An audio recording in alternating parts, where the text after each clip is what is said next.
Welcome to new blog video guys. তো আজকে ভিডিওটা একটা আলাদা হবে।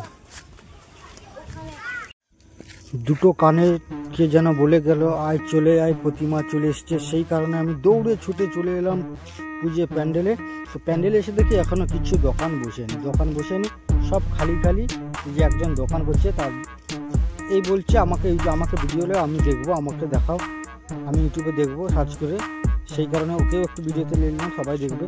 তো এই যে একটা চলছে, এটা পয়সা লুটার ধান্দা চলছে, এদের পয়সা লুটবে, খালি সবার কাছ থেকে পয়সা লুটবে। সেই কারণে এরা প্রস্তুতি তৈরি করছে, এত দোকানদানি এসছে, সবাই এসো কালাচাঁদ ফাঁকাচাঁদ আসছে। সেই কারণে এরকম গেট আপ তৈরি করেছি। 50তম বছর বলে কথা গাইস। তো তোমরা অবশ্যই ভিডিওটা আমার দেখবে। আমাদের প্রতিমা চলে এসছে, এত বড় করেছে, সেই কারণে গেট পেরোচ্ছে না। গেট খুলে আমাদেরকে তৈরি করে আবার গেট খুলে আমাদেরকে প্রতিমা নিয়ে যেতে হবে, এমন কন্ডিশন হয়ে গেছে। সেই কারণে চলো দেখতে থাকো তোমরা, যে আস্তে আস্তে গুটি গুটি পায়ে আমাদের প্রতিমা এগিয়ে যাচ্ছে। কিন্তু দুঃখের বিষয়, আমি তোমাদেরকে সেই নামানোর ভিডিওটা দেখাতে পারবো না। নামানোটার সময় একটু খুব খারাপ সিচুয়েশান হয়ে গেছিলো, সেই কারণে আমি দেখাতে পারবো না।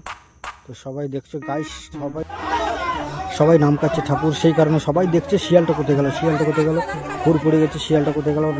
আমাদের সবার মুরগি আছে বাড়িতে, সেই কারণে শিয়ালটাকে খুঁজছে সবাই। শিয়ালটার সব ওকে আছে, তারপরে আমাদের নেমে গেছে। তারপরে তোমাদেরকে আর একটু দেখাবো সিচুয়েশানটা। একদম মাথায় লেগে গেছে ঠাকুর, মাথায় মেরে দিয়েছে, মাথায় করে একদম সামনে আছে।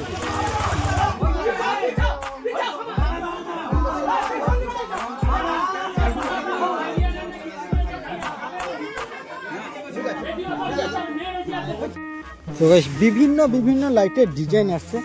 তো কিছু আছে দেখাবো, তো এবার নর্মাল। তো আরও আছে খাতারনাক লাইটের ডিজাইন আছে।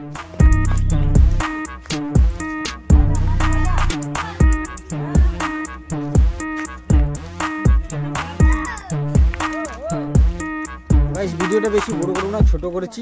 যতটা পারি তোমাদেরকে হাসানোর জন্য কিছুটা হলেও করবো। অবশ্যই দেখতে থাকো, দেখা হচ্ছে আবার পরবর্তী ভিডিওতে, না কি বল পারি? হ্যাঁ।